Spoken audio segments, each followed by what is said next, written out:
delighted to welcome Aaron.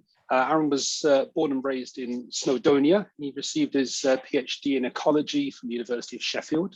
And he's researched the impacts of global warming on the carbon cycle in Arctic ecosystems. And these studies have led him to be very concerned about the potential impacts of disruptions to our climate. So he's a passionate advocate for environmental and social justice, involved with many campaigns. Particularly recently, he co-founded the Direct Action Campaign Scientists for Extinction Rebellion. Now, Aaron's recently joined Cardiff University's School of Social Science to begin his second PhD, which is researching the rapidly growing climate emergency movement. So, Aaron, you're very welcome. Delighted to have you here with us today and to hand over to you to make your presentation. Thank you, Martin. And it's a pleasure to be here today. I'm really honoured, and I'm looking forward to having lots of discussion and questions. I think some of what I'm going to say might be a bit provocative, so hopefully it will provoke you to ask me some good questions. I'm just hopefully sharing my screen, so if someone could just let me know if you can see those slides okay, that would be appreciated. That's working well, thanks, Aaron. Okay, brilliant. Okay, so what I'm presenting today is a paper which was published earlier this year, and it's written by myself and several co-authors. Charlie Gardner was the lead author on this, along with William Rowlandson and Professor Julia Steinberger. And I'm happy to say actually 2 of the co-authors are on the call today as well, which is lovely to see. So thanks for joining in. I'm going to start with a provocative statement from a paper that was published in the same special issue as our paper.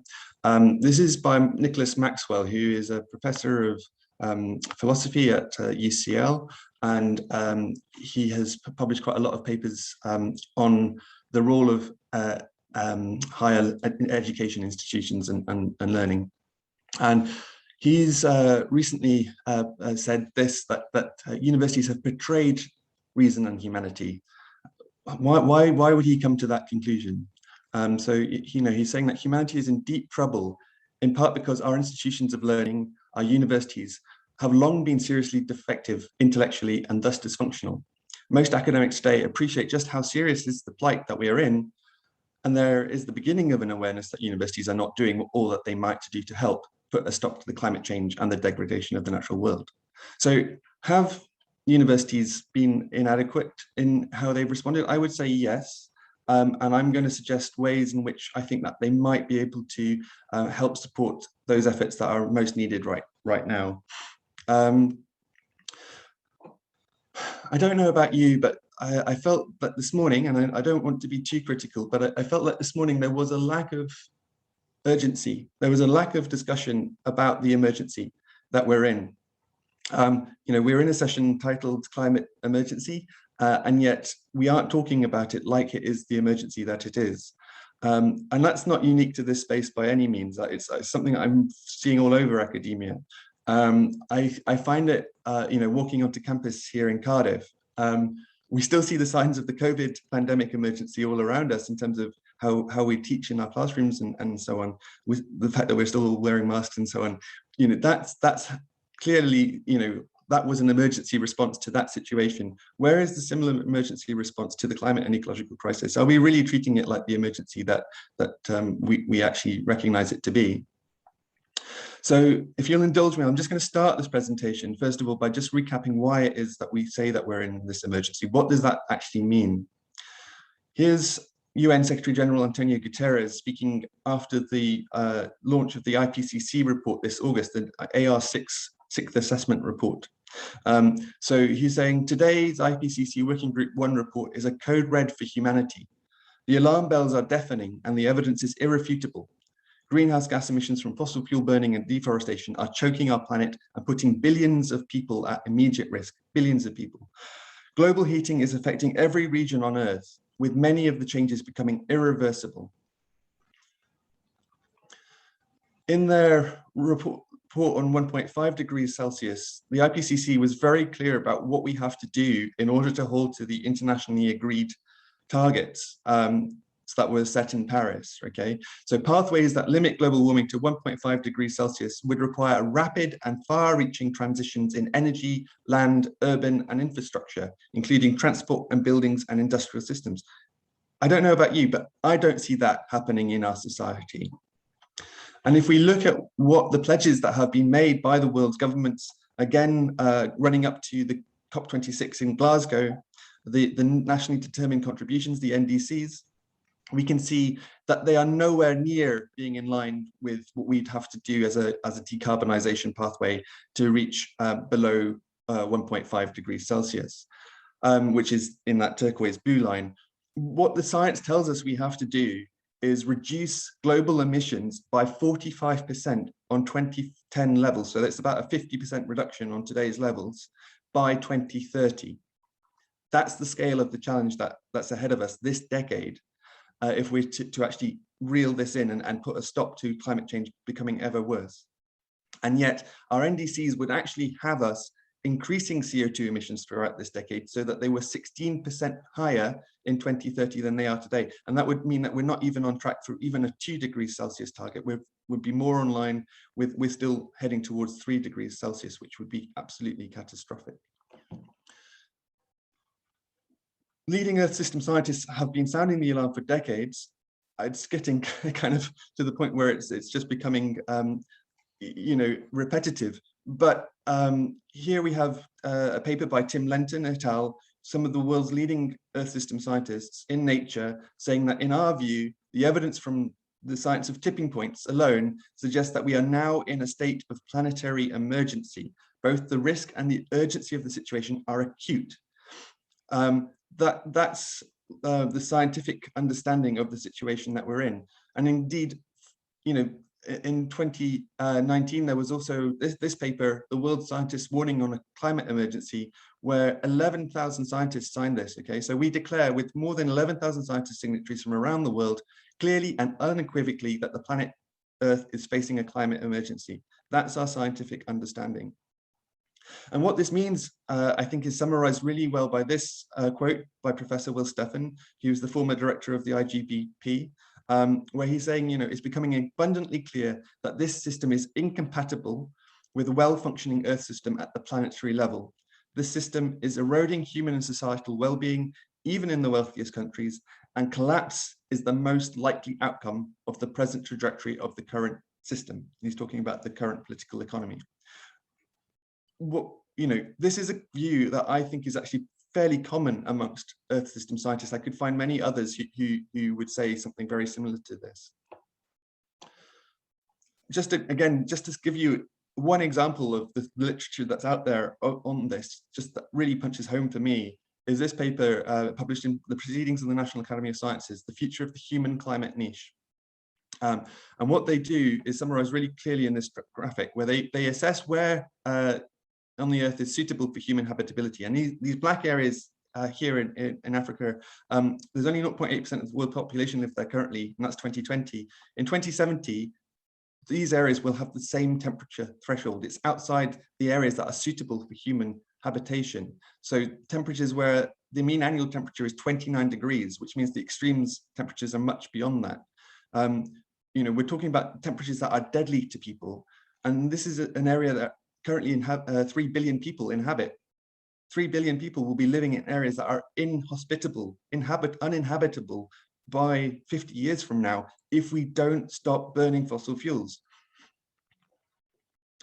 Again, we can find quotes from all sorts of leading thinkers on this, right? So that climate change is a multifaceted issue that affects so many different aspects of our lives.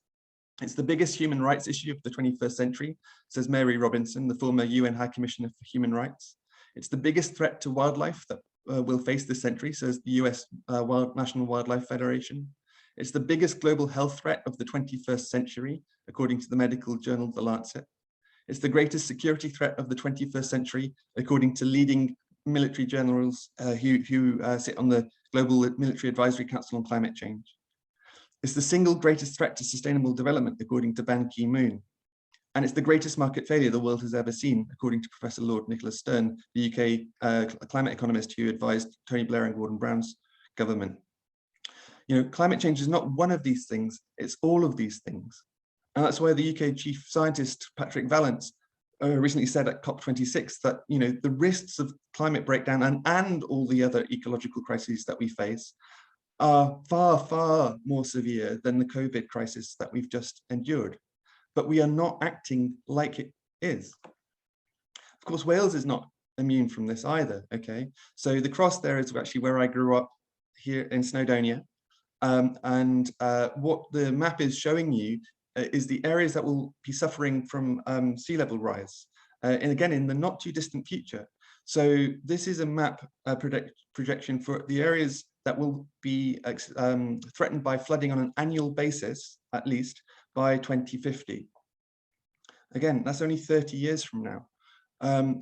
We can build some defenses against that to try and adapt, but that's expensive. And we're talking about the entire coastline that's exposed here. If we look at South Wales, then Cardiff has been named one of the world's most at-risk cities from global warming.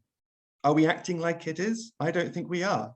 Likewise, Swansea, Llanelli, Aberystwyth, we've already got villages that are being told that they're going to be decommissioned in just a few decades with no compensation. So Wales has got some of the world's or the UK's first climate refugees being created because of the impacts that we're already locking in.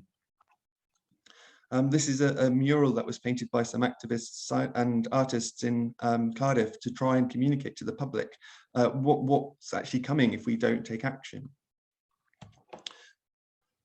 So again, just in my own life, I've been seeing and experiencing these impacts. Okay, so again, in 2015, I was visiting my parents for Christmas in December, and we had this absolutely record-breaking rainfall event that year. It's the wettest winter on record for the UK, and we had over 300% the average rainfall falling in Snowdonia at the time. Both the A55 and the A5 were shut off because of flooding. You couldn't have any transport from the UK to Ireland across the ferry crossing by road. So many villages and houses were flooded that year. In February 2020, we had record-breaking floods again in Wales because we had the wettest ever February in Wales that year.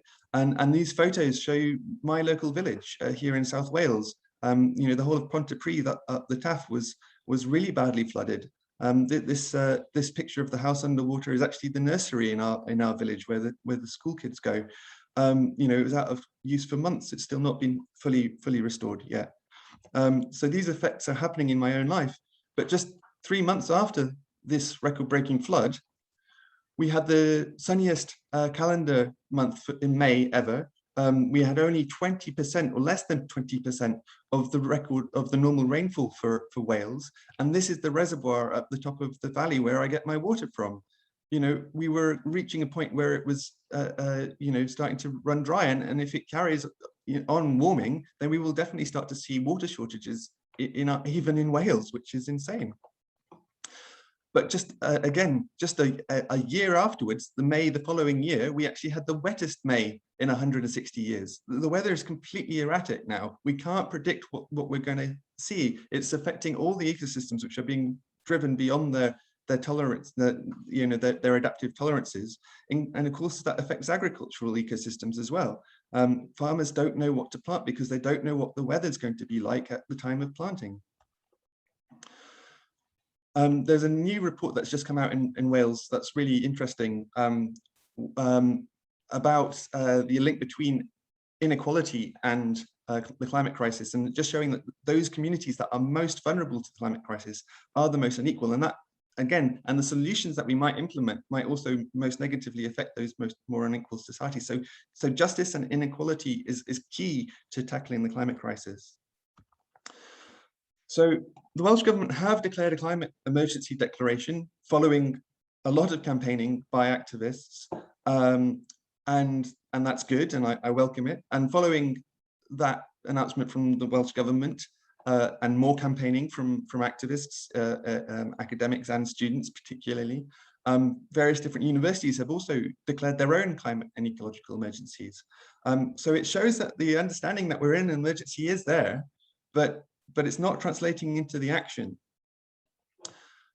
We've actually seen this being taken up around universities around the world. So over 7,000 higher and further education institutions have announced that they recognize that there is a climate emergency. But there was a study done by some researchers from Cardiff University, Brian E. Latter and Stuart Capstick, looking at these emergency declarations by universities. And what they concluded was that they are pretty much just paper thin at the moment. You know, we argue that while these provide the potential for advancing sustainability within the sector, the tendency to use declarations as publicity and promotional material does detract from the new commitments and action. So we need action, not words. And that's what we really need from our university sector. I actually wrote a report with a group of academics at Sheffield, which was published a few years ago, where we actually talked about what universities could do to decarbonize their campuses really rapidly. And this was a kind of a practitioner's guide for students, staff, both academic and non-academic, about how they could help contribute to that this change that we need. So this is available freely online at the website carbonneutraluniversity.org. But what I want to stress today is we need to go beyond that. You know, universities, it's not just about what we do on our campuses, it's the role that we play in society and how we accelerate the social transition that we have to see. This 50% reduction in CO2 emissions globally in the next 10 years. We're not going to do that just by decarbonizing our campuses. We have a much bigger role to play than that. So the conclusion that myself and my co-authors have reached is that due to the unprecedented scale and the urgency of the threat, such initiatives as that will be insufficient to catalyze the required transformations in our societies and economies. And this is for two key reasons.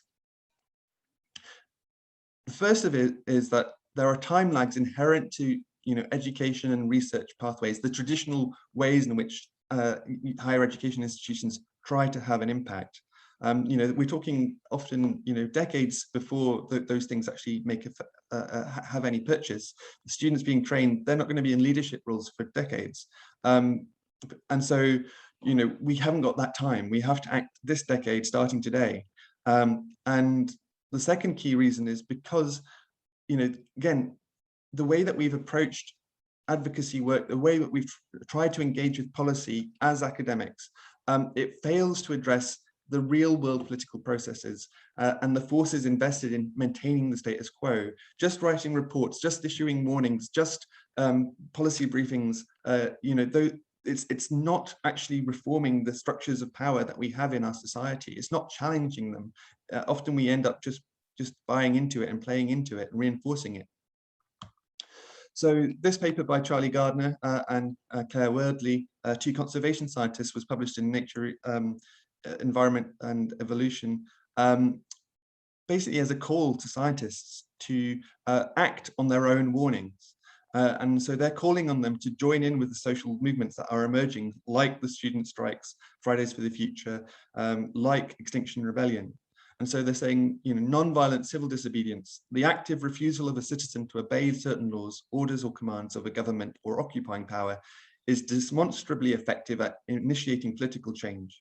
Many of the most profound political and social changes of the past century were brought about this way. So the argument in this paper, and one that I agree with, is that academics need to join and support these movements in whichever way they can. And we actually organized a declaration by scientists. Over 1,000 have now signed this, which is endorsing the need for mass civil disobedience, and that scientists and other academics should play a role in these movements. So as scientists, we have an obligation that extends beyond merely describing and understanding the natural world to taking an active part in helping to protect it. And we note that the scientific community has already tried all of the conventional methods to draw attention to the crisis. So just to finish up now, what we're saying in this paper is that many academics can perceive barriers to joining, whether it be fear of dismissal from their institutions, competing time pressures, or the social stigma within academia that some of us feel for taking on more activist stances and not sticking to the more traditional objective role that scientists and academics have often adopted. So we're arguing that universities need to actively work to remove these barriers, to enable scientists to step out of their previous roles and into creating a new social norm that scientists are active citizens. And that means coming up with policies that facilitate academics to move from publications to public actions. So these kind of policies might include explicitly recognizing advocacy as part of the work mandate of academics in their contracts, altering work allocation models so that academics have more time to invest in supporting social movements, going to big policy debates, sharing their knowledge with NGOs and so on.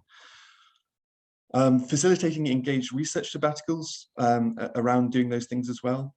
Altering hiring and promotional policies so that we can encourage the recruitment of staff with experience in how to do these kind of things. Reforming curricula so that they focus more on teaching the next generation how to engage in these forms of civic engagement. And then providing staff training to enhance the effectiveness of their engagement. I think all of these are really potentially important levers that university management can deploy, and that staff can push for collectively through their unions and making statements like I'm trying to do today. It's absolutely crucial at this time that universities defend the right of academics to engage in protest and push back against emerging threats to academic freedom, which are very severe. Such actions would strengthen a rich tradition of academic protest, which is going back decades and has been incredibly important to the social progress that we've made. At the moment, we are seeing this police crime and bill that's going through Parliament. It is one of the most authoritarian pieces of legislation that we have ever seen in the UK. And if you listen to the legal scholars who are studying this, they are saying that this is really taking away our fundamental rights to protest in this country. And again, more than 400 climate scientists have signed a letter saying that activists are being targeted at this pivotal time and criminalized. And we're seeing people, scientists even, being locked up in the UK for protesting. The same is true in Australia, Canada, the United States. The penalties for climate activism are getting incredibly harsh as a deterrent to try and stop people using the most effective tools to bring about social change and reform the system before it destroys itself. So this is the paper. To summarize our argument, it's saying that we suggest that the traditional academic roles of research and teaching are not sufficient to drive transformative change in a time of rapidly accelerating global crisis. So those with the greatest knowledge and understanding of these crises have a moral obligation to provide leadership and engage in advocacy and activism. Given this, universities must reconsider their role in society and adapt their operational models to explicitly recognize engagement in policy and political processes as part of the work mandate of their staff, and adopt mechanisms to facilitate and reward it. I know that's a bold ask, but I think we're in emergency times. We need emergency measures, and I think this might be what's required. So I'd urge you please to read the paper, tell us what you think. I'd love to hear feedback, and I'll leave you with this quote by Amanda Power, a historian at the University of Oxford, where she says, we should now be asking whether we still believe that the best thinking for the 21st century is really done at a remove from a profound personal investment in a livable future. I don't, anyway. So thank you very much, and I look forward to hearing what you have to say.